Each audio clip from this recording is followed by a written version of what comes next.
on the last Sunday of every month from 2 to 4 p.m. Eastern Time, that's Toronto time, Project Save the World holds a global town hall so that people from all over the world who are activists can get together by Zoom and talk about what's on their minds. This is the town hall of July 2022, and we're already in progress. That's you. That'll be me. Peter Brogdon. Oh, Okay. Right. It's probably the name of your equipment because Huawei is a company. It is. That's what it is. How am I, P10? And Joe Hayward Haynes. Hello, Joe. How are you? I'm good, Meta. Thank you. I've forgotten what your role is, Joe, because you're a big shot in some organization. What are you a big shot in? I'm not a big shot. I'm a mystical anarchist. Really? What dignity. Yeah, I'm Andre Sheldon. and I have a deep commune with butterflies. I'm a co-founder of Peter Pollinators. I'm also an artist. I don't know if any paintings you know. I see. And a former educator. Okay. Whom did you educate? Well, one of the most interesting people that I educated were the so-called Dalits in India, outside Delhi, at Ashok Vihar. We set up a school there. Really? Yeah, which was wow. We didn't know what it was in the early. It was in the 60s when everybody, was changing their minds about so many things. Yeah, it was a very exciting time. And so you educated a bunch of elites about what and how and whatever happened to them. Thank you for that question, because it was really innovative, even to this day, education that we did. It was based on the site being in every way we could make it a responsive environment. We had a mini zoo, a young man who had been the director of a zoo in Istanbul, was one of the people that joined us. There were young people coming from all over the world, coming to India because they felt as though that was a source of a new way of knowing. So we dovetailed with that, with our very innovative program for Dalits, and we did other. It was called Why Not a Center? I laugh now. A Center for Total Education. But by total education, we meant, it wasn't a very good title, but we meant that you learn from everything. Mm-hmm. You just don't open a book and gobble it down and think you've got the answers to things. It's a different process. And I think that's what we were alluding to. Mm-hmm. God, it was exciting. I'm going to tell you one brief thing. I almost said no to myself, but listen, my partner was a guy, if you ever hear about this dude, check him out. His name is Sheridan Douster Speak. He had majored in sound, graduated from MIT. The Cold War was on. The United States, bless their sordid heart, the United States claimed Russia, they were trying to get some kind of an agreement to stop overground testing, if you can believe that such a thing was happening. The United States said there would be no way to tell the difference between an underground explosion and an earthquake. Spieth designed equipment that could tell the difference. And the United States said, yeah, but you could never train anybody to use it. And he designed a training program. Somebody could learn how to do it in 3 hours. Well, I've been following all the webinars on because of the war in Ukraine. I feel that's the stimulus that now is going to create a people movement. And so I'm working on continuing my efforts to start a global movement of nonviolence. And I was just on a webinar yesterday for 6 hours for Peace and Planet. So it was the group of anti-nuclear activists, mainly from the International Peace Bureau, combined with people for the climate movement. So those being the two existential major threats. Mhm. And it was wonderful. And again, they were all calling out for unity and a mass movement and for people to collaborate, to work together. And I think nonviolence is the answer. That's why I'm promoting nonviolence. Gandhi and King, they lived and died to teach us, and Jesus and Yahweh and Muhammad the Prophet and Krishna and Buddha all said, and Meta Spencer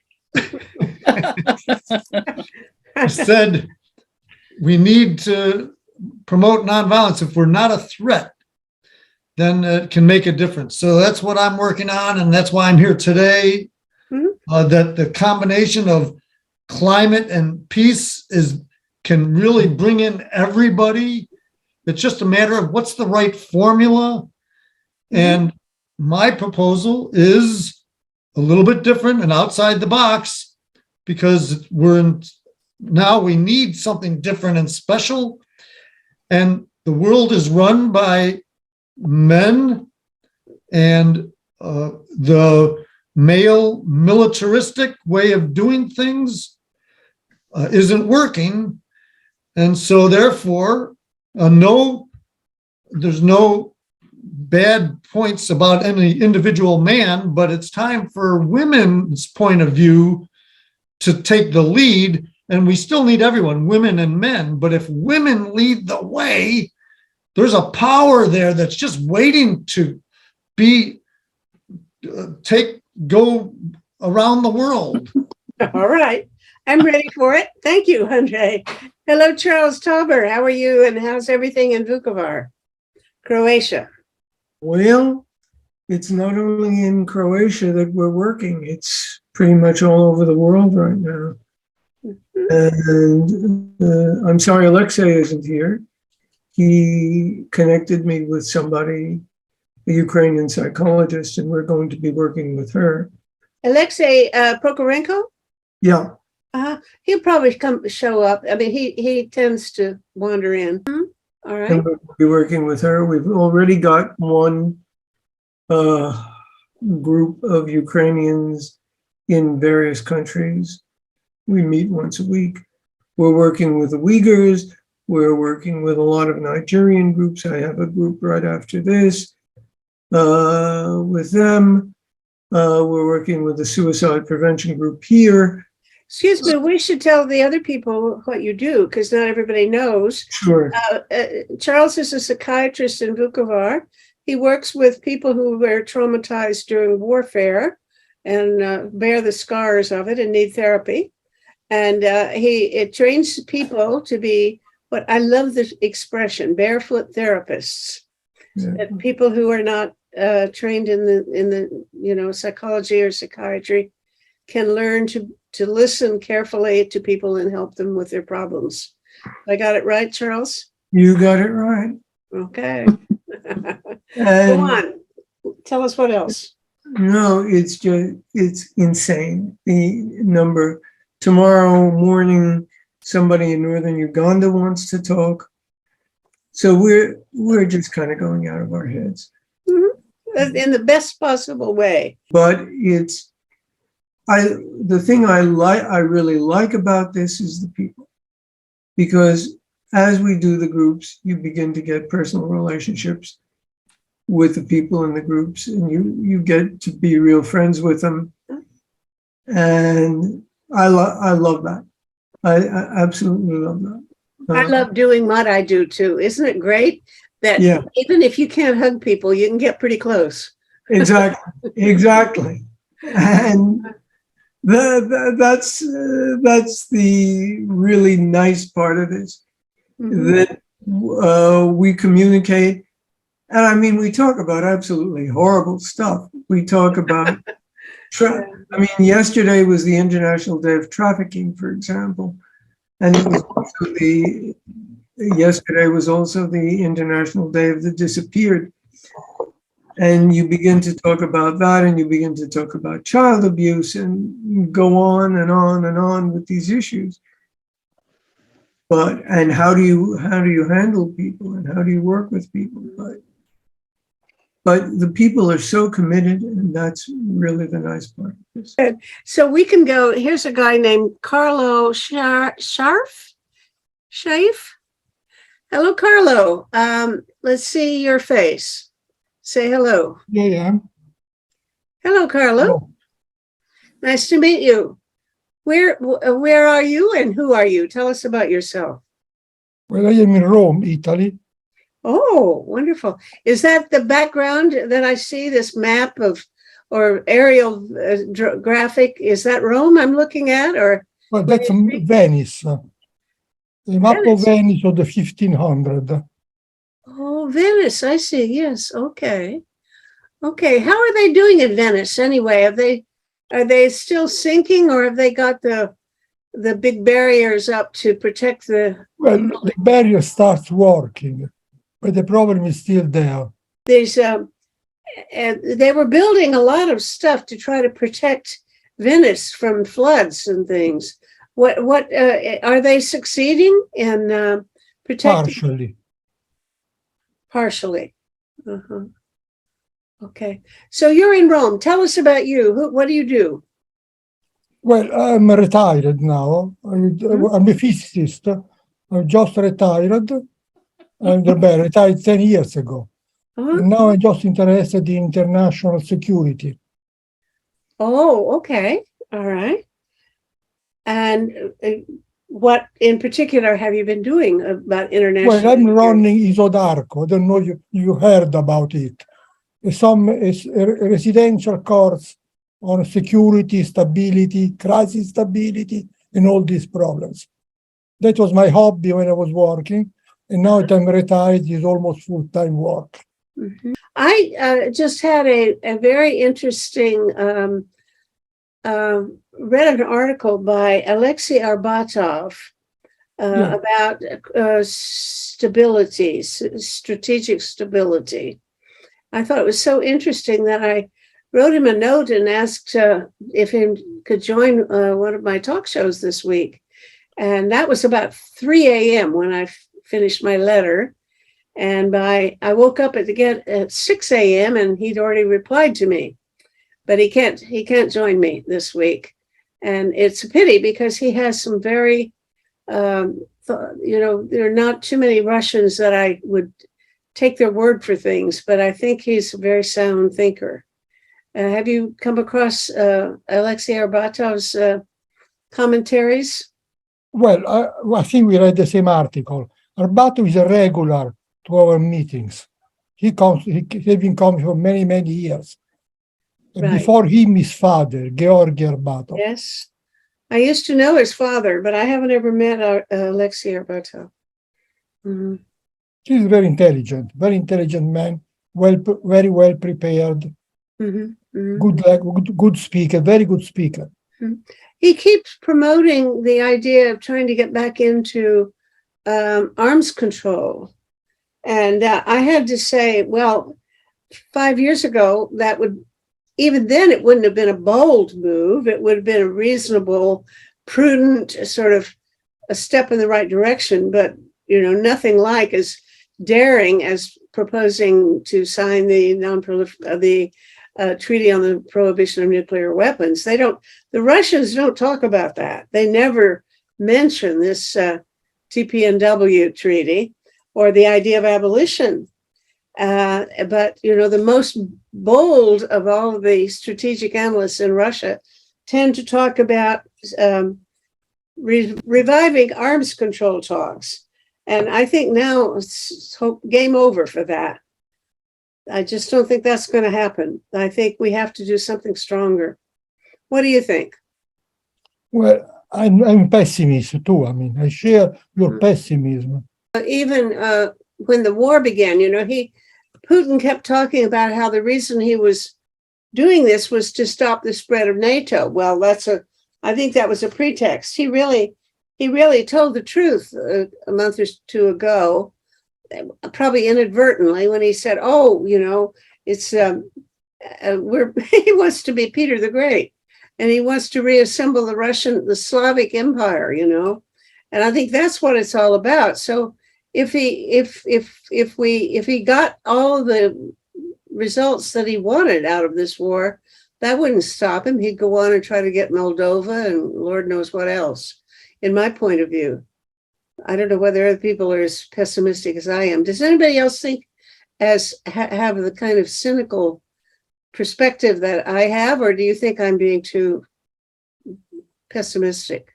Well, I think it's really nuanced, and I think that the behavior of NATO doesn't inspire us to believe that there's peace on the horizon either.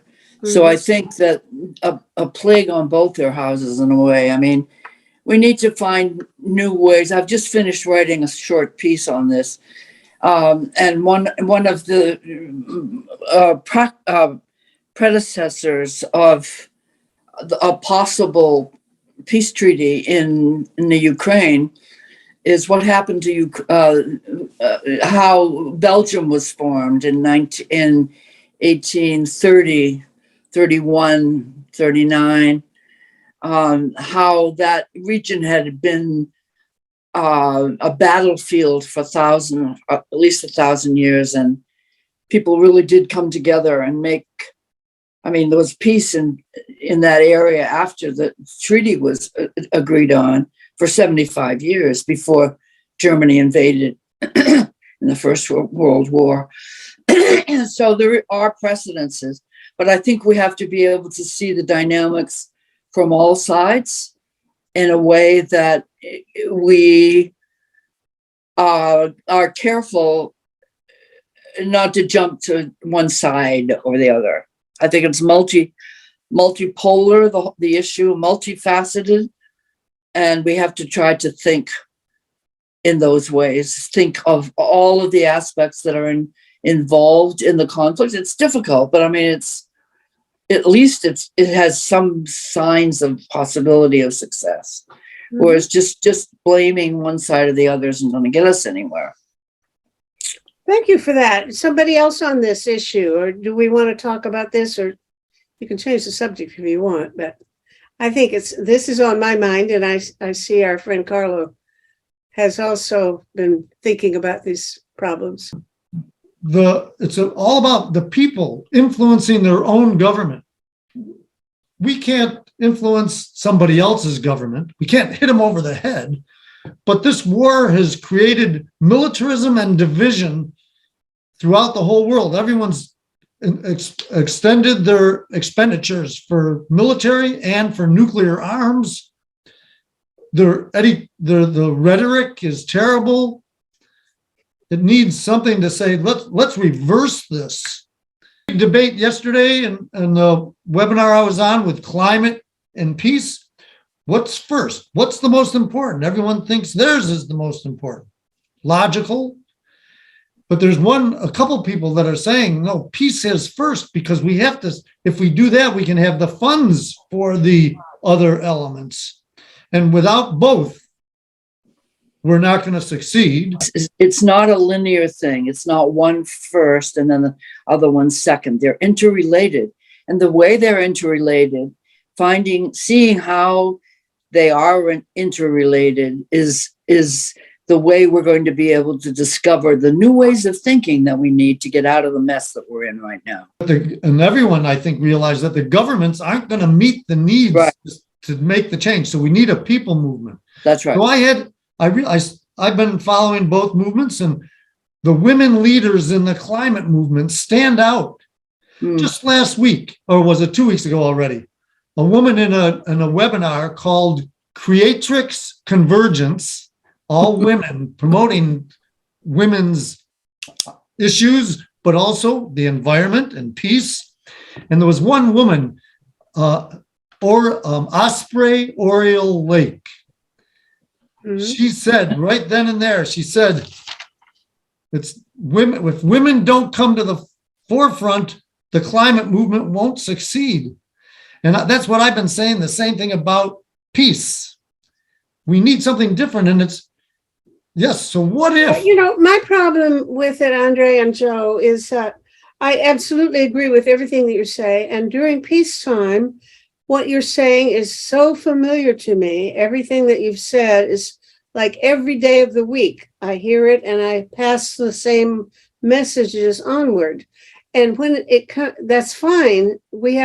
All of us can think of 1,000 ways of making war less likely if we just implement some of the proposals that every one of us knows. And yet, when actually you have a war going on, when it comes to figuring out how to stop that war, I find us utterly useless. We have nothing to say that's going to help put an end to that war in Ukraine. I don't know a thing that I can do that right now is going to make any difference. So we can talk and talk and talk about how great nonviolence is, but it doesn't help a bit. I'm a professor of international politics at the University of Western Ontario, which is a large undergraduate and graduate university in Canada. And I'm also the president of the Canadian Peace Research Association.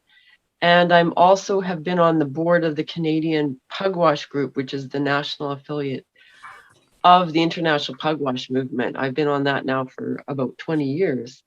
I disagree with the notion that we need to put all of our efforts into making sure that women lead. I think that would deprive us of many peacemakers' views, and it would be, to my mind, offensive. I find it actually personally offensive when people argue that women are essentialist and not warriors, and men are taught culturally to be warriors.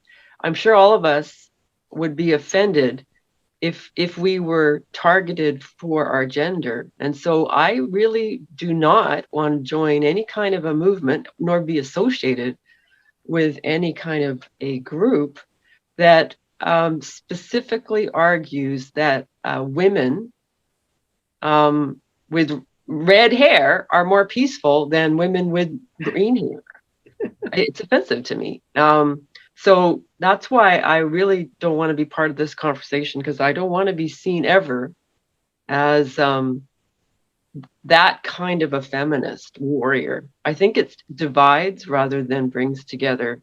And there are many, many peacemakers, from Douglas Roche, a senator, many men who just, we don't identify them as men, we identify them as peacemakers.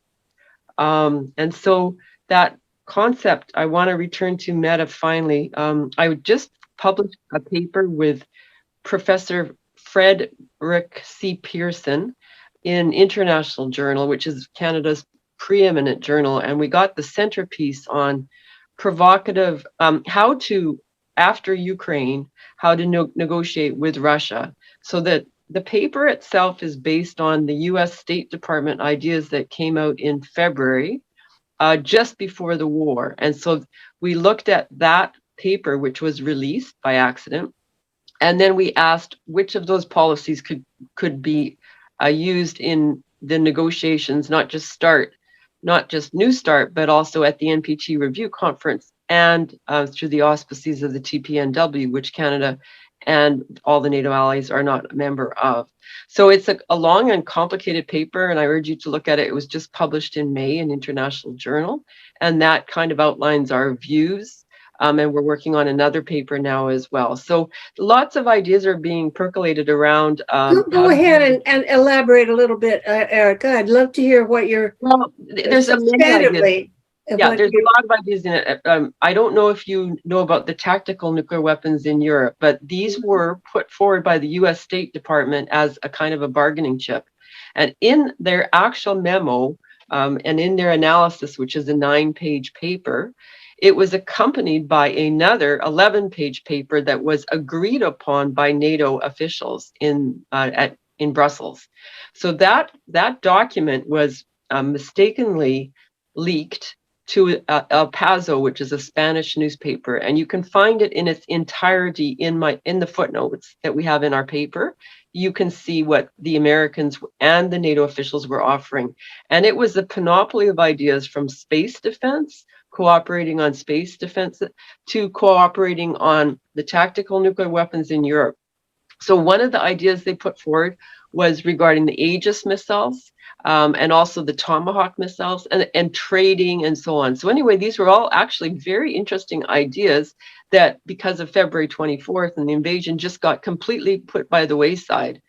But in times of crisis, as all of us know, that is where we can have the opportunity to return to the arms control table between the United States and Russia. And so the paper I co-authored with an American professor who is very well known in terms of arms control, and also he is the director, he's actually just stepped down as the director of the largest peace research center in the United States. It's called the Center for Peace and Conflict Studies at Wayne State in Detroit, Wayne State University. So take a look at the paper. I don't want to hog the time here because there's so much to talk about, Meta. But I just wanted to respond to the idea that only that we need to focus on women. I think that's just, I think it's actually offensive, and I would rather not go in that direction. That's all. Thank you, Eric. But most of the time when I'm writing, though, I say it's not exclusive to women at all, and men are included. And it's the concept is to say that there's organizations out there all over the place that have the prefix women. And so why? So in my study, it says that, oh, there's a power there. So I searched further. And so I'm saying, how do we harness that power in together with everything else? It's really a big change of subject. Okay. 2 months ago, I was traveling by train across the Midwest US. And as I looked out of the windows, I could see many fields that had been carefully plowed and prepared were just showing shades of green because of the growing crops, presumably mostly wheat. And I thought, this is likely the same country that we would see in Ukraine at about the same time, because after all, they're about the same latitudes. And I thought, why is it that the people who are doing the work on these fields to produce food, why are they not being able to talk to each other and come to thoughts of about cooperation, that we've got to be able to do these things with other people, not against them? And all I could see of NATO at the time was it is always against. So my thoughts the last 6 months stood out like the nose in my face, but I haven't heard it anywhere else. And that is that those people who are at risk of still with COVID relatively mild, unquote, but the ones who are at risk, if they get it, of going into hospital and dying from it, they should protect themselves. And there are 3 ways to do it. Those groups statistically are actually everyone over 70, but particularly if you're over 80 or under those ages and have some condition that puts you in that category where if you get COVID, you could die from it. Those people can self-identify, and these are the 3 things they should do. One is get your 4th vaccination if you haven't already. Number 2, to protect yourself, get 10 or more N95 masks and wear them everywhere you go where you're at all could be exposed to COVID. And the chief danger while you're doing this, the chief place people sort of inadvertently take that mask off is eating. So be very careful, restaurants or airplanes or anywhere, taking that N95 mask off where you could catch the COVID and maybe die from it. And the third thing, the third final point is if you do catch COVID, go right away to get the Paxlovid tablets, the 5-day course, like President Biden did. So Is that readily those 3 things Robert? can save your life. Robert, is that very available, or is there a shortage of that, or do you have to jump through hoops to get it? you know? Well, in Canada and Nova Scotia, if you get COVID, there's on the computer, there's a form, and you fill it out. And if it shows that you're over 70 or under 70 or at risk, you get the Paxlovid. They tell you which drugstore to go and get it that day, because it's important to start it. The earlier start it, the second, third day works much better than the fourth or fifth day of your symptoms starting it. Well, thank you, Robert. That's really valuable to have our reminders of what we need to do to protect ourselves. Are you still practicing medicine, or is this an armchair diagnosis? I retired from my practice of ophthalmology, subspecializing in glaucoma in December of 2020, 2 weeks before my 90th birthday. So I'm now 91 and a half, but quite involved in various advocacy issues. But on COVID, that's my spiel. Thank you. And it's good to hear from you. Now let's go on and say hello to Peter Wadhams, who's I'm setting up a conversation between Peter and a man named John Moore, who had produced a technology, a proposal for how to stop the runoff of water from Greenland and Antarctica into the oceans. And I suppose it's controversial. No, it's not even well enough known to be controversial yet. But I imagine it will be controversial. And Peter is the leading specialist on Arctic sea ice anywhere.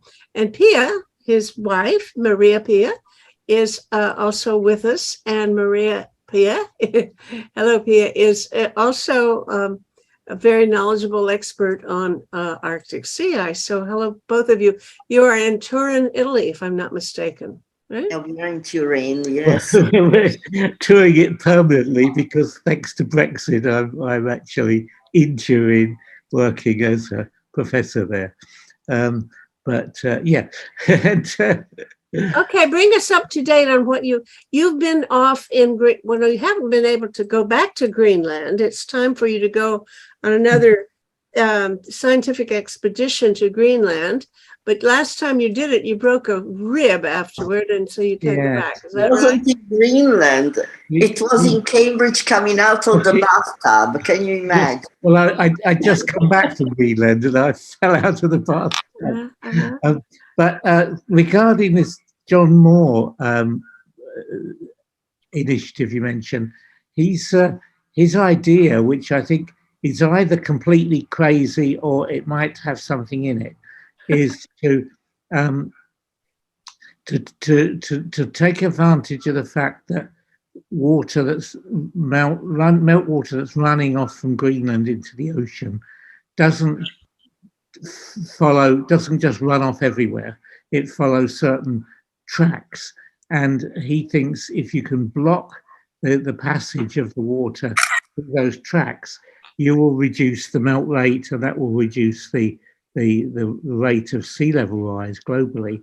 Now this might be crazy, but his ideas about how you could block the exit of the water from Greenland, well, they don't seem to be all that well formed, but that is a very, very well formed set of ideas that's been developed over the years by a French group on how to protect icebergs from melting. That is, he's worked on how you can tow icebergs, and the problem, if you want to tow icebergs to somewhere where you can make use of their water, and you don't want them to melt en route, you can wrap a kind of vertical fabric around the iceberg, and that reduces the melt rate quite substantially. How do you get down to do it? Oh well, you do it from the surface, and there's a film about it. We did we were trying to get funding to do this, so we produced a French government produced a very nice report on how this could be done, and so I thought this might have some relevance to this proposal by Moore, to how he's thinking in terms of vertical barriers to the flow of water. So I'm wondering whether his vertical barriers could maybe match our iceberg vertical barriers. So it's just something that's worth sort of picking up on and working with a bit. So I've sent a message to you, Retta, and with a copy to him, saying, why don't we think about this, and could we maybe make this work? So that's my thought about how we might be able to slow down melting of the Greenland ice sheet. It's such a great thing if we could do it, at all. But to cover, this is some sort of fabric that you'd put over the top of an iceberg. You wouldn't be able to put it underneath, right? No, it's down the sides. The fabric, it's an unwoven fabric which is used on Swiss ski slopes to prevent the ski slopes from melting. So they got a lot of experience of unrolling vast rolls of this stuff and on Swiss glaciers. And the idea would be to do the same thing around the edges of an iceberg, and the fabric would be frozen, would freeze close into the iceberg and slow down the melt rate. It's like having a sort of a wet, a sort of wet look diving suit or something. And it's been tried. All the analysis has been done of this, and there's a very nice film being made of this, an hour-long film. So I'll send copies to as many people as I can find, and this might help in thinking about this process. That's fascinating. But I'm curious now, you're talking, this is going to be just covering the part that's exposed to the air above water, right? Well, it's a vertical, it's like a vertical vertical curtain around. So it goes in under the water too. As well. Yes, it goes from the water level down to the bottom of the iceberg. Okay. And it's close up to the iceberg, so it's like a kind of a wetsuit, and it does really slow down the rate of melt of the iceberg. And then you tow it to where you want to go. Now, what are you going to do when you get there? I've heard about towing icebergs for years, but I've never heard of anybody actually doing it. Well, the hope and the funding proposal, it refers to Canada, because the source of the iceberg would be Newfoundland, because that's where you can get icebergs at maximum low latitude. So you hitch onto a tabular iceberg in Newfoundland, and you tow it to Tenerife is the target, and Tenerife is a short of water to the nth degree.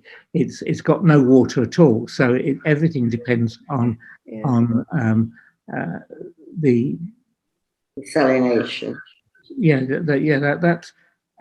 That is disastrous for Tenerife, because you've got that process produces a lot of salt water which goes into the ocean and pollutes the shellfish beds, and it's highly expensive. So the idea would be that you get around the problem there by towing the iceberg to Tenerife and then melting it and putting the water into their water system, which is a complete shambles, as you'll be able to see from the film. Well, there are two things that occur to me, though. When I was in Newfoundland once and looking at icebergs, and they told me, watch out, don't get too close because they turn over. Yeah. So suppose you have these all, you have one all covered and you're towing it along, and then it goes, whoops, then, you've lost your equipment, haven't you? Yeah, you have to choose an iceberg that's tabular, so that it's not likely to overturn. So which ones are going to flip over. Well, which ones are most likely to flip over, yes. And there's been a lot of research that actually Memorial University's done a lot of research on this, Yeah. and there's some crazy people there who've actually been measuring the temperature of a melting iceberg by going and standing on top of the iceberg and hoping you can measure the temperature before the iceberg tips over and throws you into the sea. So that they got a lot of data in a very dangerous, painful way, but they've got the data. And so there's information on iceberg temperatures and iceberg stability. And there's been a lot done on icebergs in Canada. It's been main. Now, when you get it there, okay, here you go zipping along and you get to the port or something. Now, what do you do with this thing? I mean, you take a jackhammer and cut off pieces of the ice, or how do you turn it in, take it to where you want your water? Well, this is the kind of weak spot in their analysis. They've really shown that you can actually catch hold of these icebergs. You can protect them against melt. You can tow them successfully to where you want them to go. The only problem is when you get them to where you want them to go, what do you do then? And that's where the film comes to an end. Remember, yes, I remember when we were looking years ago into this, and Australia was doing that kind of melting the iceberg with ammonia and creating electricity, or power, didn't it? Yeah. I remember that. Oh yeah, there was a very advanced idea, and in the days when the Saudi Arabians were supporting this research way back. In fact, an engineer at Kodak came up with an analysis where you get twice as much value from the iceberg by actually Taking pictures of it. melting it. And what you do, this is a scheme relating to Namibia, where there's a nice bay that you can take the iceberg into. You take the iceberg into the bay. It sits there, you close the entrance to the bay, and it sort of melts. But as it's melting, you're getting the water, which then you run off for irrigation or drinking. But you've also got a temperature difference between the melting iceberg water, which is at 0, and the offshore water, which is several degrees above 0. And the temperature difference between the two enables you to have an ocean thermal energy conversion system, which you have in various Pacific islands, where you have warm water being pumped up from the seabed, or cold water being pumped up from the seabed and being interacting with warm water at the surface. So in this case, you have the cold water is the melting ice, and the warm water is offshore surface water. And the difference between the two gives you a temperature difference which generates energy.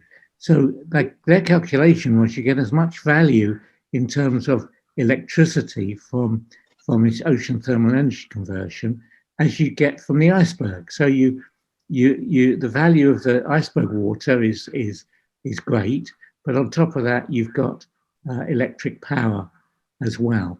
That's maybe a little bit optimistic, but that's the guy in Kodak came up with that, and it was a very good analysis. Was it just a dream, or did he actually implement it? Well, it was a dream in the sense that he wrote some very nice papers on it, but nothing got implemented. Yeah, that's unfortunately the problem. Yeah. Pia, do you go on these trips too? I don't really know what your specialty is, but I know you also know things about Arctic sea ice. Well, not exactly. I'm a polar historian. I come from the humanities. I'm not a scientist. So Okay. I lecture on polar history, and I got a master in polar studies from Cambridge. But I've been recently elected president of Polar Educators International. And so that's a very nice network, and we are really getting a lot more towards from polar to climate change, and not just in schools and teachers, but just educators all over the world. So we are, we're doing quite a lot. In fact, right now, starting tomorrow, there's the biennial conference of the Scientific Committee on Antarctic Research. And yesterday we've been recording some of our contributions to the SCAR meeting. Okay, but your education about the Arctic, or you're educating people in the Arctic? Arctic and Antarctic, it's just bipolar. Yeah. Oh, it's about the Arctic. It's not that you're teaching people, indigenous people in the Arctic someplace. No, actually, we've been very, very lucky to have on our council some people from the Arctic. So we have a lady from Siberia, we have a Canadian from Baffin Island, and these are very, very precious people to have, because they help us. We talk about these things, but they live them. And so it's been really illuminating to get this input in our council. And we had our conference. We usually do a conference every 2 years. We went to Iceland in April. We had to put it off by a year because of COVID. And these people came as well. And, it just turned us around completely, because they made us see how the natives feel. And it was really magical to have that kind of input. So we are very... I tried to set up a talk show with a scientist in Siberia. Well, he's in Moscow, but his research is in Siberia, where he studies bison, the European bison that I think are available in certain places I think in Belarus mostly. But anyway, I wanted to set up a talk show with him about wildlife and comparing it to the situation of wildlife in Canada, caribou and elk and all that. And he was, this was only a month or so ago, but we couldn't get it going. And he said, don't you know, you'll be violating the ban on scientific research between Russians and Westerners now. And I said, what are you talking about? I don't think there's any such thing as a ban. I mean, I think that some of the people I know who normally go to Siberia to do research in the summertime can't go because they couldn't get a visa. But that's not a ban, is it? Is your research being handicapped by this war and by the restrictions that are being placed on scientists exchanging information during the war? Well, the main problem, I'm not aware of we are not in contact with actual scientists doing that. I think Peter would be more, if anything, in contact. But what we've noticed is that the big Arctic organizations like the Arctic Council and another association the Arctic Science Ministerial, Russia was going to be presiding over the Arctic Council for 2 years, and they've been banned. And there's absolute a block. And it was a really good, all the circumpolar countries were together. Already with the Trump administration, there was a big setback with Mike Pompeo going and for the first time forbidding the Arctic Council to do a deliberation, as they've always done for 16 years. He said the United States will not sign this sort of climate change thing. But then Russia is a real problem, because now there is no presidency of the Arctic Council. And also the presidency of the Arctic Council, the country, was also going to host the Arctic Science Ministerial. And luckily that is done with another country, which in this time was France. So hopefully next year France will host the Arctic Science Ministerial. But But Yeah. that will be without Russians, is that right? Yeah, exactly. That I think is really not the way to. Ridiculous. No. Mm. It's Yes. really sad. Meta, Yeah. I'm sorry, I have to leave in about 10 minutes, so I just wanted to mention one thing. Mhm. But it's nice to meet Maria and Peter. Hi. The climate movement is now in a code red, according to Secretary General Guterres.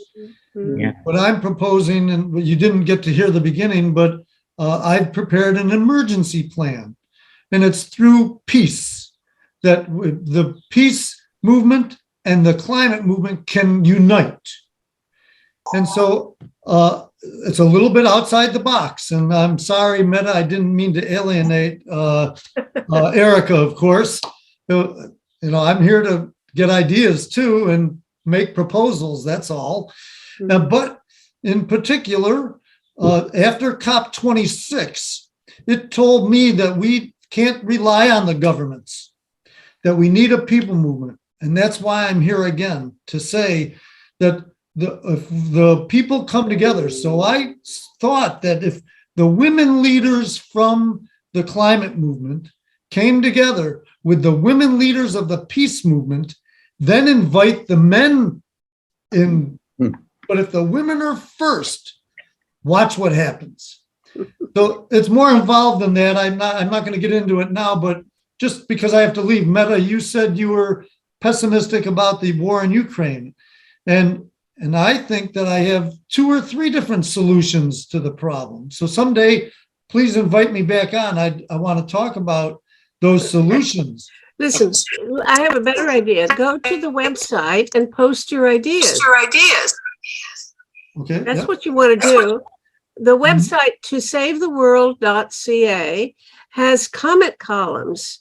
So you want to go to one of, if you're talking about global warming, go to the global warming section, the comment column on global warming, and post all you want.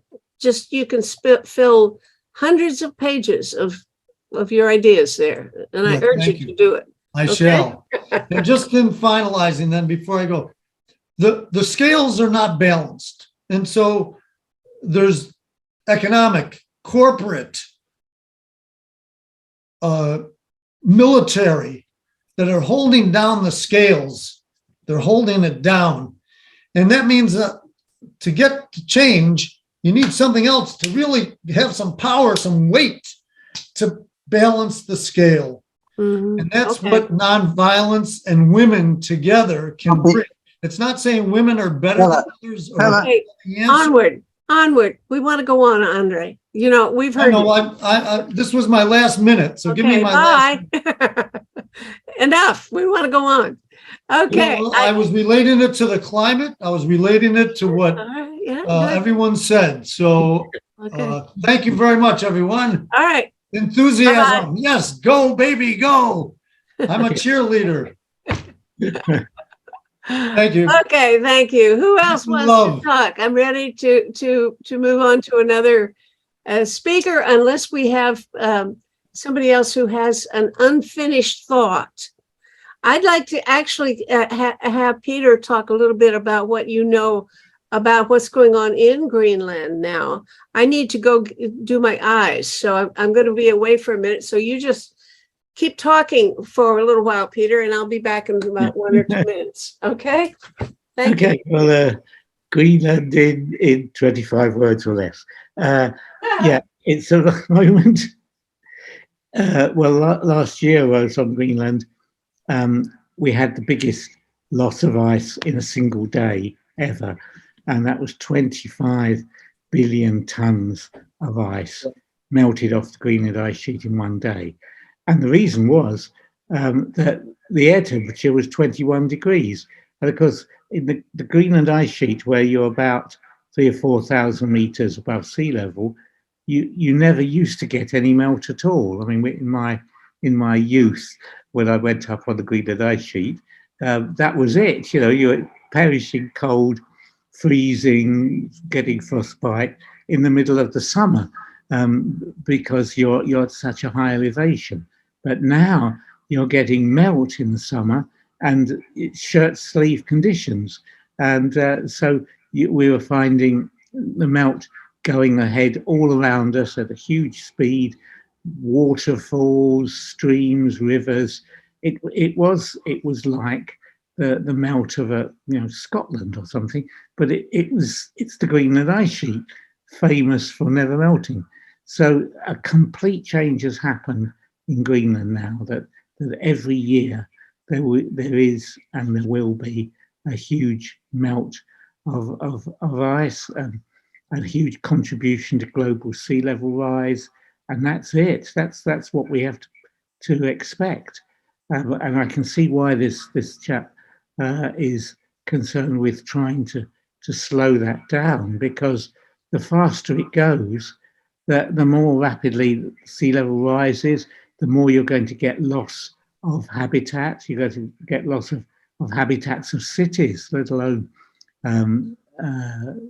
farming areas. You've got Venice and New Orleans. All those cities are going to vanish underwater.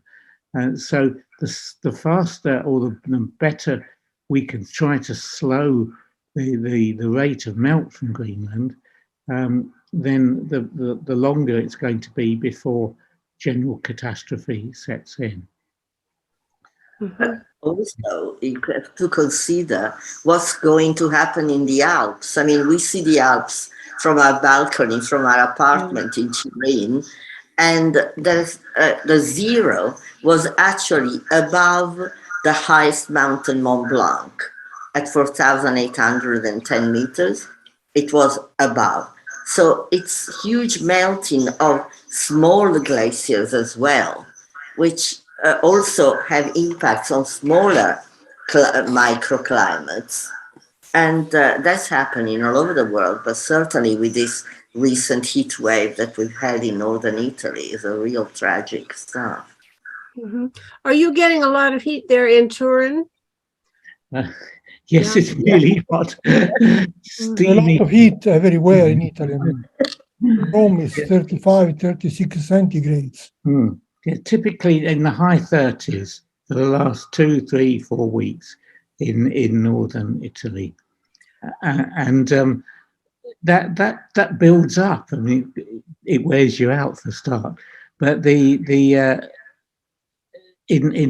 the glacier, one of the big responses in glaciers in northern Italy has been the collapse of a couple of the glaciers, and the biggest one was the Marmolada, with yeah. 7 people dead, were just wiped out by this glacier coming down.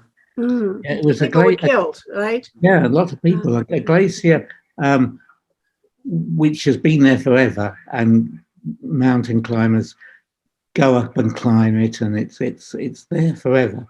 But suddenly it wasn't there anymore, and it just, what had happened was the rock came loose. It lost its grip on, so the ice that was holding the rock together came apart, and the whole lot came out in a sort of rock avalanche, which was very spectacular because it was filmed, and lots of people were killed by this avalanche.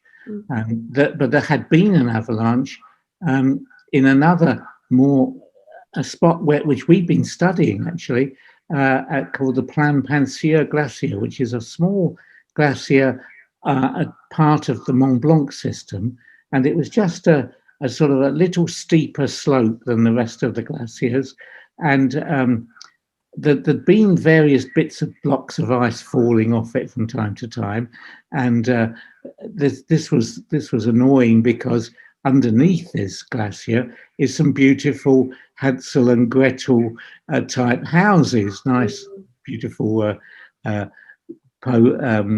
mountain houses, and from time to time they had to close off the roads because blocks of ice were coming off the glacier and bouncing off the roofs of these beautiful houses. But that's got worse recently, and it's being studied now by an online system at my lab, Yeah, you say you're doing research on Italian glaciers. I thought everything was in the Arctic, but you no, take there's- ice wherever you get it.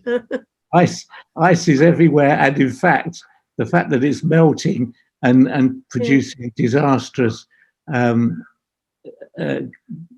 glacier flows and disastrous events like this is meaning that it's not just the Arctic that's going; it's low latitudes as well.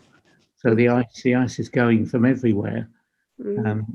Unfortunately, You know, there's another Italian with us, Carlo Scharf, and Carlo is in Rome, I think. Carlo, say hello to your country lady, your countrywoman. Hi, I how are you? won't introduce Peter as your countryman because I think he's British, but you can say hello to another Italian. Okay, here I am. Piacere. I'm doing my best to stop being British. You stop being British. Oh, well, you know, you're not the only one. I had a Russian friend who was spending half the year teaching in Moscow and the other half of the year here. He'd moved his whole family to Toronto some years ago. But when I had him on the show last, he said, "Don't even mention that I'm Russian.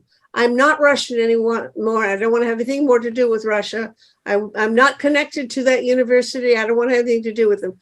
Imagine trying to turn against being Russian because of the politics of it. Oh, here comes Alexei Prokorenko, our Russian person who comes every time to our talk shows, and he's going to be he's agreed to be an editor for Project Save the World's website.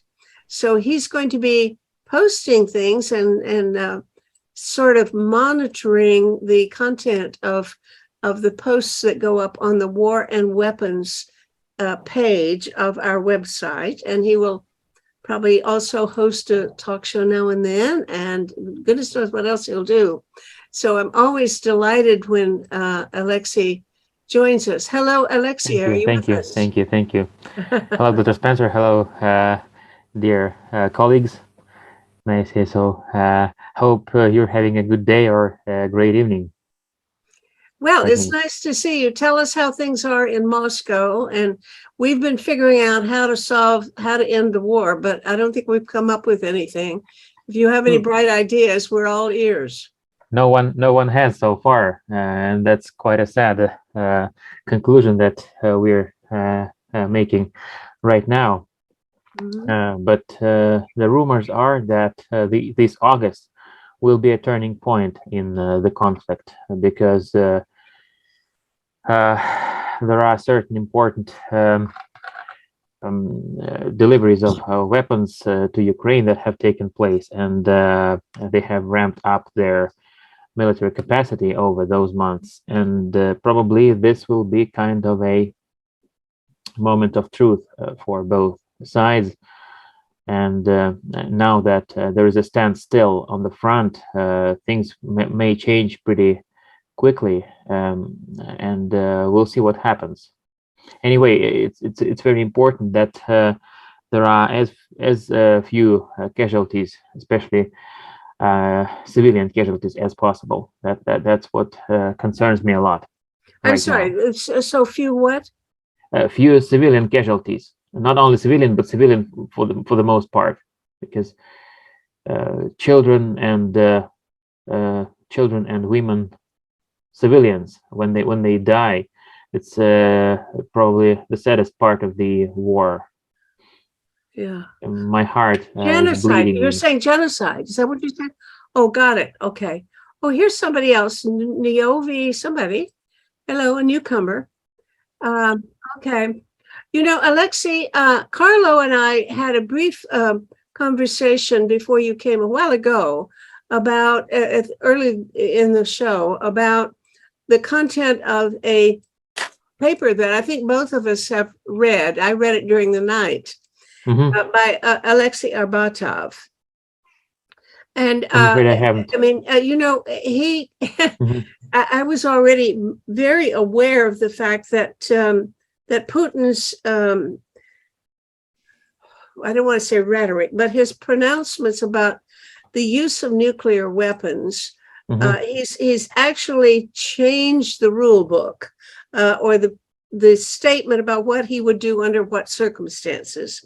And he's made it much more threatening, much more ominous than it was before. And so this guy, you know, Alexei Arbatov quotes him at length in ways that really perturbed and disturbed me. My fear is, you know, you say that in August, we might come to a moment of truth where Russia would begin to lose. I think that's what you mean. Yes, probably. And if then is Lose when ground, we really yes. have the question. If he is losing, would he use nuclear weapons?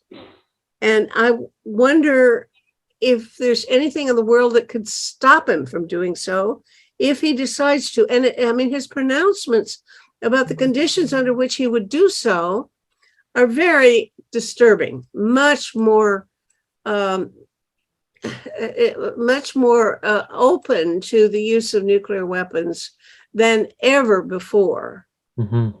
So what do people in Moscow say or think about the possibility that when his back is to the wall and he's really desperate and is losing, he might just do everything he's got? Many people here are trying to have a different optic on his behavior and on his, let's say, rhetoric or pronouncements over the past 20 years while he was in power.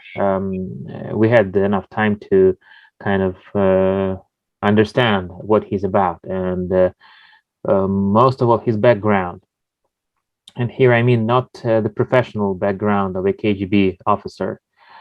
It could be traced back even earlier into his childhood, into his early years, school years, or even the years before school that he spent in a pretty poor neighborhood in Leningrad, where the laws of the jungle prevailed, and he in his discourse since 2000, since he has come to power, he often used that slang. He often used the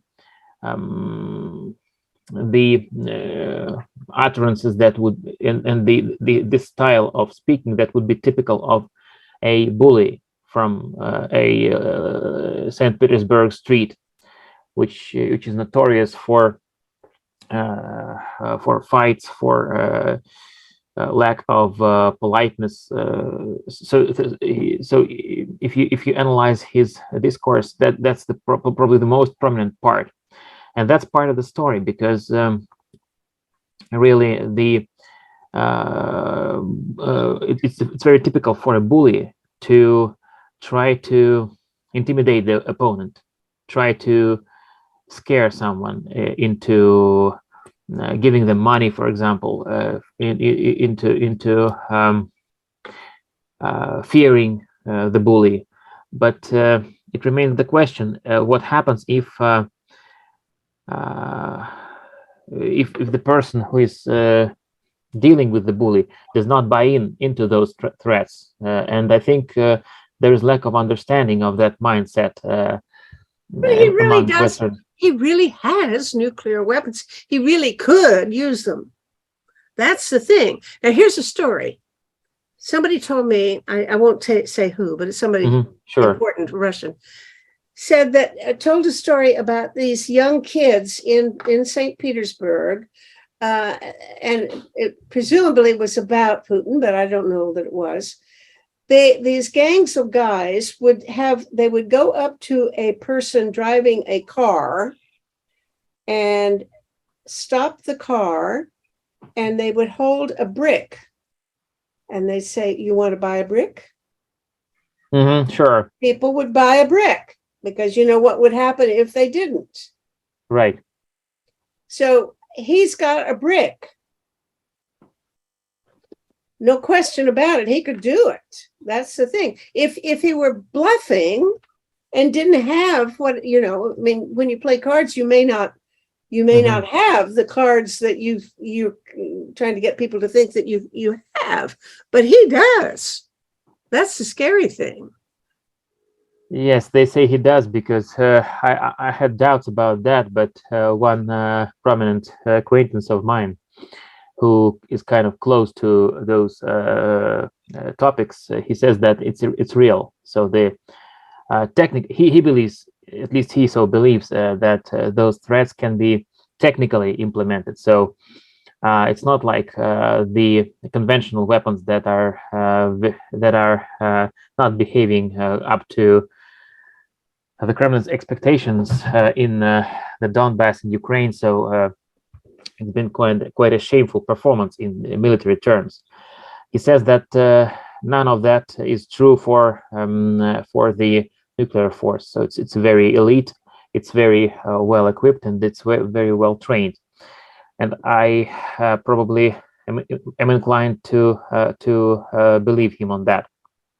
But one thing that could stop him, one thing over which we have no influence, no one has, is probably his family. So what does he say to his daughter, to his probably other children? He has two or three daughters we know of, and probably some other children which have never been officially introduced to the public. But what does he say to his? They say he also has grandchildren. How does he look at them? What does he tell them if he really destroys part of the planet, the most beautiful one, dare I say? You know, I think that we have a newcomer that we should invite to speak, because she's got her hand up already. I'm very happy somebody who's so newcomer here is right into the thick of things. This is Niovi Patsikakis. Is that right? Have I pronounced it right, Niovi? Good job, Meta. Thank you. Yes. I'm with Global Peace Alliance in British Columbia. And I was reminded yesterday that the threat from Putin is not just nuclear, but also chemical. And we have seen the devastation that happened in Syria, I believe. So many people died, and he had no qualms about using chemical weapons. So his strategy is slowly, either by bombarding everywhere, or, you know, if his back's against the wall, there's nothing stopping him from doing that. And I think that somebody who has come to the verge of, my belief, mental instability, I don't want to say insanity, he's so isolated from reality, and the people that are around him just tell him what he wants to hear. So, yeah, so we are really in a very, very dangerous zone, because I don't think he cares about anything except his next election. And the only way he feels he's going to win it, like he did before, is by having politically a win in the Ukraine. Mm-hmm. So, yeah, thank you for the discussion. Mm-hmm. Okay, we got ourselves a pickle. I mean, how in the world could anybody stop this man? Well, I mean, it's from a point of view of the way nuclear war used to be thought of as something impossible that must never be allowed to happen. If it does happen, it's the end of everything. The world could continue to think in those terms and say nuclear, you know, if Putin's making threats, we ignore those threats and say there is no, a nuclear war is something so unspeakable, so impossible, that under no circumstances should it be accepted. And if somebody starts one, the country that starts it should be reduced to ashes immediately. And Biden could say that, say, look, okay, you want to play around starting a nuclear war. If you do, we'll have to respond and reduce Russia to ashes. And if that happened, then, well, it wouldn't happen, because, you know, that might be enough to make Putin see some aspect of sanity. I mean, that's the theory of deterrence, that if you have, if you Yes, yeah. mutually deter each other, you'll have what looks like peace, sort of. But I don't know. I mean, you know, every one of us has used deterrence in the sense of warning somebody. If you do what you look like you're about to do, you'll regret it, because I've got enough clout that I can make you really sorry you did it. And I certainly remember when my child was 4 years old, I threatened him a whole lot. You know, you do this and you won't get to go to the park, or you won't get this or that. And sometimes it worked and sometimes it didn't. And I can't tell you why it sometimes worked and why it sometimes didn't. But you can't, you know, if when it does, it's great if it works. But what if it doesn't? You know, Carlo, you and I both read the same paper, I believe. You referred to, you say you know the paper that I just finished reading by Alexei Arbatov.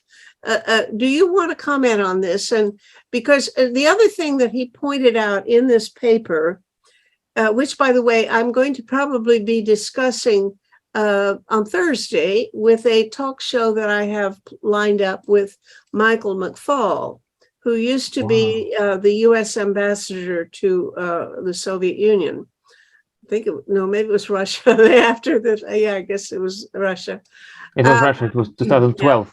Yeah. All right. So anyway, he's going to be on my show if all goes well, and we'll have a conversation. I want to bring this up, this very question with him. But Carlo, you read the paper, and the thing that Arbatov points out is that we have a new generation of strategic analysts today and military leaders who have never been in a war, and they do not quite get how bad it is, and they kid themselves and think you can. He quoted some documents talking about how these people believe that, yeah, you could have a sort of a nuclear war and it wouldn't really get out of control. And it might be a nice way to, strengthen your conventional forces under certain circumstances, things like that. They're planning to use the damn things. And am I wrong, Carlo, in my way of depicting his understanding of the situation, that there are military leaders who are in control now and who think in terms of using nuclear weapons? Carlo, are you with us? Carlo is apparently a retired physicist, and his interest now in retirement is a strategic analysis of strategic stability and so on. But I don't think we're going to hear from him after all. I beg your pardon. Let's go back to... My husband just informed me that one of the, and I'm sorry if I'm changing the topic, but it seems like the minute Ukraine does something, the retaliation is there. So they just bombed one of the richest grain exporters in Ukraine. They bombed his house. I was looking through the article. I'm pretty sure they've died, but I'm not 100% sure. But here we are saying that they're going to allow grain, and they've been constantly bombing all the cities that are on the way to the Black Sea. Mm-hmm. I just thought I'd mention that to everybody. Oh, that's such horrible news. Horrible. But again, that's going to entail new sanctions, a new wave of sanctions. something which I think they might not want, although as one could have seen within past months, logic does not work with them, does not work well with their decision making. But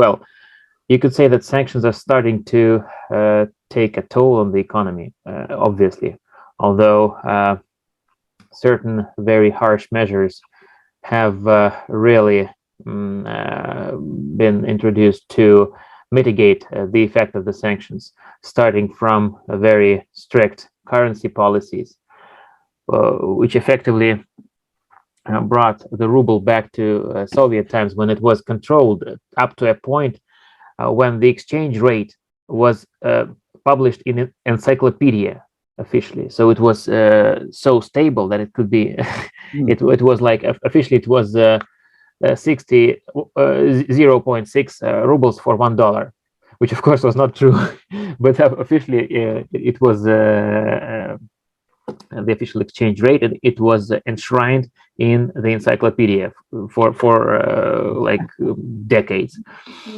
And well, now we are not free to exchange as much currency as we want. We are not free to move the currency outside the country. So there have been severe restrictions imposed on currency flows, which could which was very helpful in preventing a hyperinflation.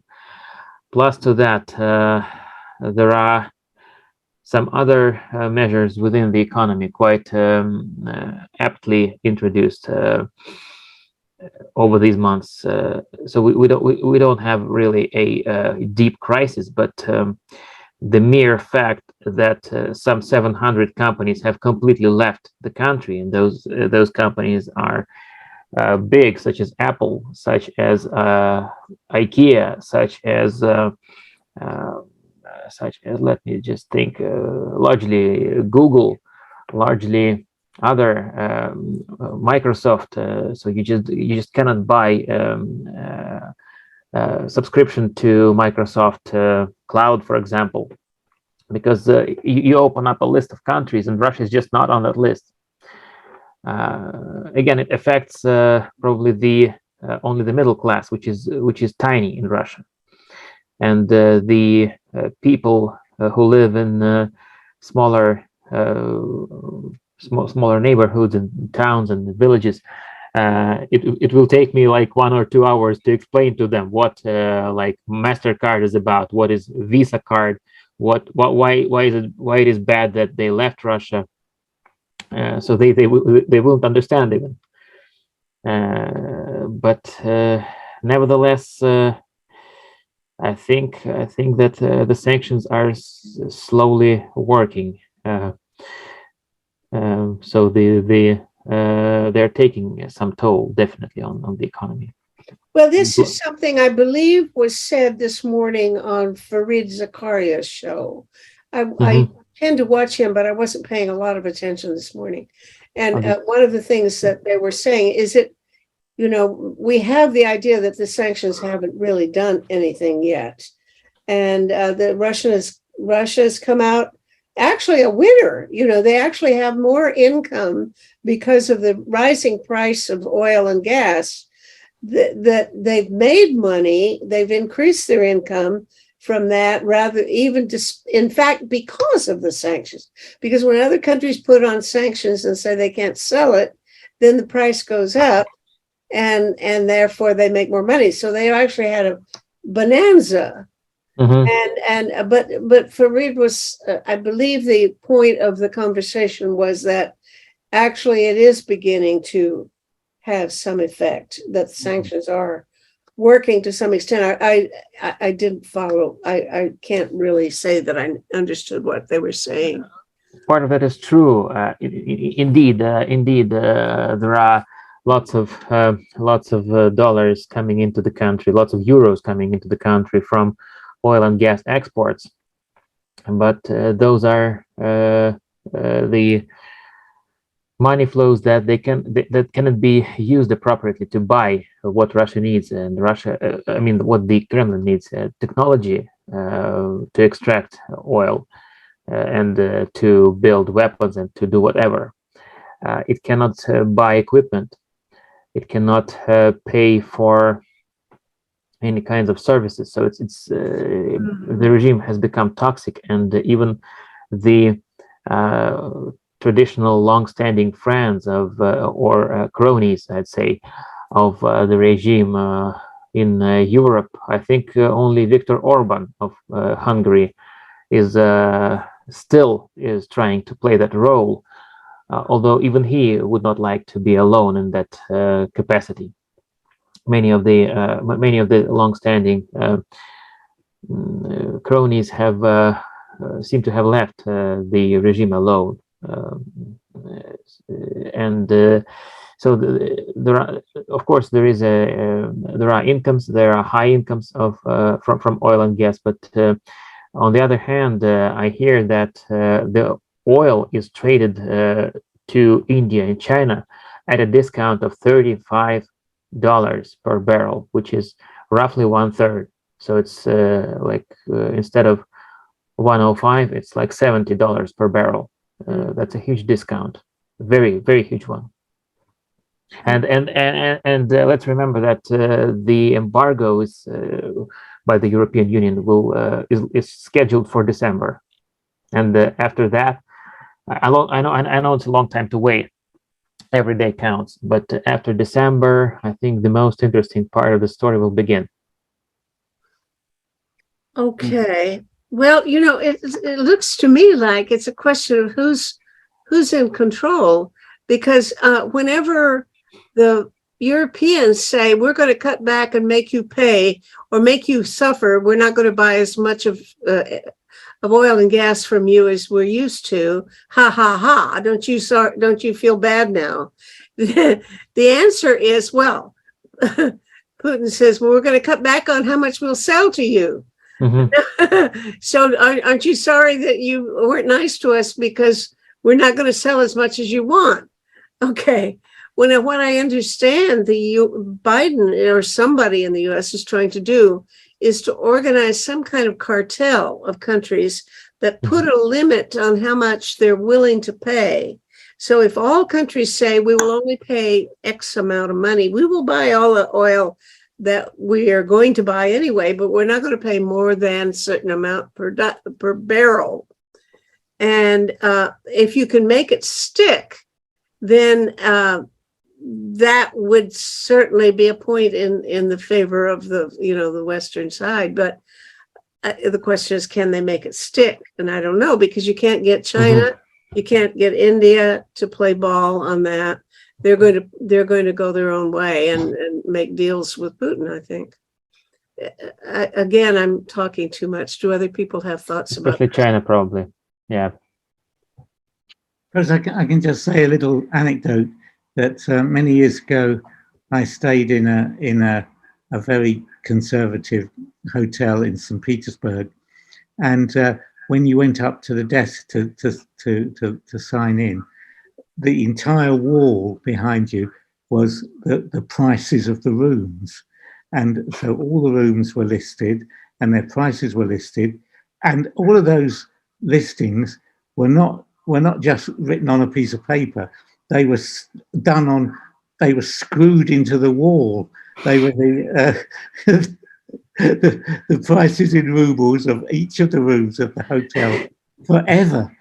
It wasn't for all times. Yeah, for all times. That was how much. So they anticipated the exchange rate for the ruble regarding the world was going to remain fixed at that level forever. So, but obviously, in the end, it didn't. How long ago was that, Peter? You had to change the wall. Yeah, that's the worst.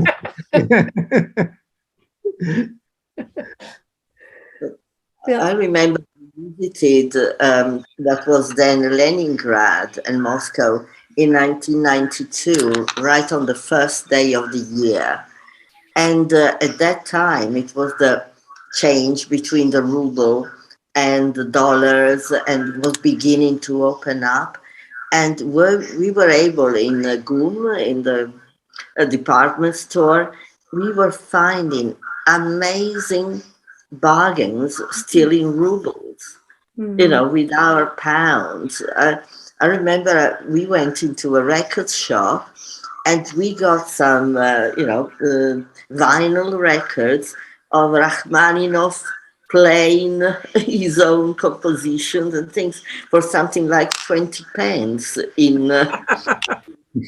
So that was that time of change, which was so strange because if you got into a ruble thing, it was enormously cheap for us. Sure. But then the dollar and pound like restaurants. So it was interesting because Peter at the time was director of the Scott Polar Research Institute. So it was a kind of state visit. I mean, whenever we landed, somebody came with flowers for me. It was kind of interesting and exciting. And well, yeah, that was a wonderful thing for you. But that's the same year I was in 92. I was traveling in Russia too, and in fact I was in St. Petersburg, but there was no food, and we were in a tour group, and they had a horrible time finding anything to feed to us, So yes, it may have been fun to go shopping at the grocery store in the department store, but if you went to the grocery store, it'd be a different matter. I remember being in I don't know whether it was that same year or not, but I remember going through state-owned grocery stores, and all I saw was there were jars of pickles and butter, and that was it. Literally, you could not buy anything else except butter or pickles in that store. See the queues outside shops. And we asked some of our hosts, and they said, "Oh, people just join a queue. We don't know what they're selling."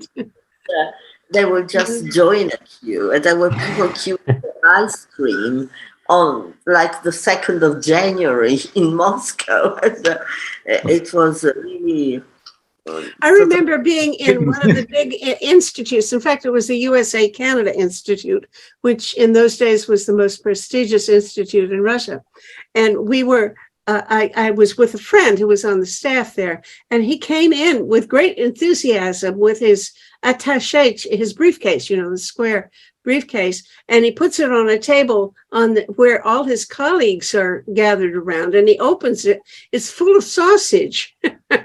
He had somehow found a place where he could buy sausage. So there must have been 20 pounds of sausage, and it was kind of leaking in his briefcase. And he took it out and divided it up and gave everybody a sausage to take home, because that's the way you did things. Actually, Britain's getting like that at the moment. Yeah, how are things in Britain in terms of Brexit? Are they suffering yet? Yes, a catastrophic disaster, self-inflicted disaster, and so it's terrible. Really, the best thing is to find another country and join the other country. What is this current situation of the supply of goods in Moscow, Alexei? Well, as for Moscow, it has always been doing well compared to the rest of the country back in the Soviet times, and so it is now. So if you walk around Moscow, you will not feel any trace of any kind of war going on in a neighboring country, which is really a bit annoying. People don't notice anything. They're just sitting in the restaurants. Probably the one thing that's missing from Moscow is foreign liquors. So companies like Hennessy, like I don't know the names of the companies, but such popular drinks like White Horse whiskey, like Hennessy, like some kinds of Czech beers or German beers or French wines. Some of them are absent from not only the department stores, grocery stores, but from the restaurants as well. So you could see that. But other than that, as for the food supply, it's pretty much hasn't changed at all. What would you say is the majority feeling? Is the majority still in support of Putin, or is it just that they're afraid to speak up? I think it's more that people are afraid because in a dictatorship there is no sociology to be trusted. You cannot make a poll. You cannot ask people either on the street or over the phone. If you call people, they know that you know their phone number, so they will tell you what you want them to tell you. But again, many people just probably don't care, because, as I said, in Moscow you can bump into people who don't even know about the war. They choose not to know, and they can live comfortably without really any political information whatsoever touching them. And I think this withdrawal from any contact with politics does also come from fear. Even if they don't reflect on that, intuitively they know that from the history of the country, they know that it might be scary to kind of interfere into matters that can relate to politics in such times. It's kind of ingrained in the mentality of many people back from Stalin's times. And a couple of I can remember of a couple of instances when I briefly mentioned the war to the people. Something like when I bought when I was buying some medicine in a drugstore, I was unable to buy it, and I said that's probably because of the sanctions. This will finish in a couple of minutes. But it's interesting getting comments from a Russian. Go on, Alexei. So I'm sorry. And I said, like, they told me, no, probably they will do something on our own. Probably Russia will manufacture some medicine on its own, so we will not be left alone. I said, well, we were not promised a war either. And they were like silent. They didn't say anything. So the word war makes people silent and unwilling to discuss it. So there you could see fear in their eyes, and I can remember several cases in my own experience when people just step back and withdraw from conversation on that. So it's probably fear more than even the comfort of staying out of politics whatsoever. And also, I guess I was reading an article by some Professor Snyder, and he talked about the propaganda that that everybody's being fed. So you're either afraid or you think that he's doing wonderful things because that's how he wants people to. That's what he wants people to believe. It's also there. The article that I was reading that I mentioned is called Nazis, Nukes, and NATO. And those are the slogans that he has focused on. And of course, that's what they hear. There is no free press over there. No. I wonder how much people were affected or persuaded by this strange reversal that he gave maybe 6 weeks ago, when he seemed, the explanation for the special military operation had always been, well, we've got to stop NATO encroaching. And all of a sudden there was a different reason. It wasn't NATO anymore. It was, we have our duty now. We've been called to save the Russian Empire. And we are in the footsteps of Peter the Great. And we're trying to do exactly what he did when he consolidated some land that I guess was contested with some of the people from Latvia or Lithuania or someplace, and he got this land back. And so that's the kind of mission we as Russians have, is to get back and reassemble this Slavic empire. I'm not quoting them exactly because I don't remember the language, but it was sort of like that. To what extent did people that you know, how did that resonate with people? Well, my circle of friends is not representative, of course. It's not like a cross section of Russian society, because it's you say more westernized people, more dare I say educated people than probably you would encounter in the street as you're walking. But it speaks to many people, really. It draws upon many things. It draws upon the myth of a special path that Russia follows historically, because it's coupled. It's really coupled with a lot of different history documentaries when Russia is presented as a victim of the West, including the First World War. So when you watch a film about the First World War, you don't see things like Entente, like the Central Powers. The paradigm is that the whole West was united against Russia in the First World War. So and this makes people really very hostile to the West, and of course, especially the rift between the older generation and the younger is huge. The younger generation does not support the war nearly as much as the older generation, the people who saw the breakup of the Soviet Union, who now feel humiliated by that breakup, although they didn't initially. They in the 90s they did not feel that kind of resentment.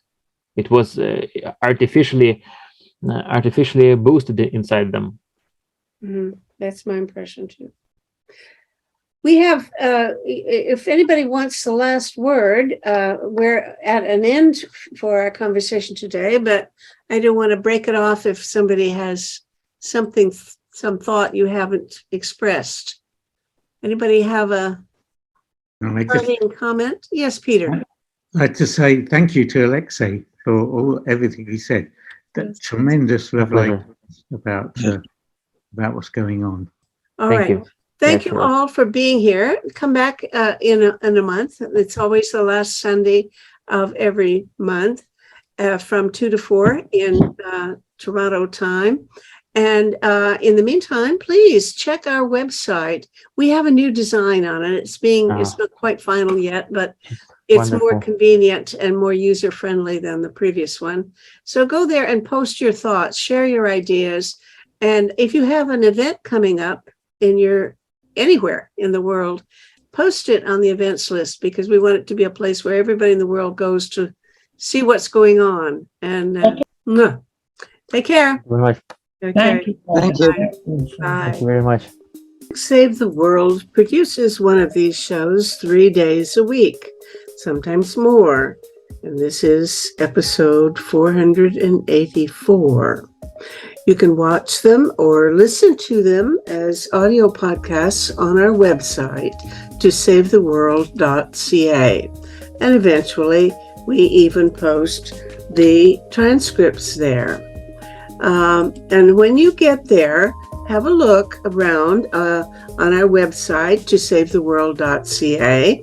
And because we have all these conversations going on there.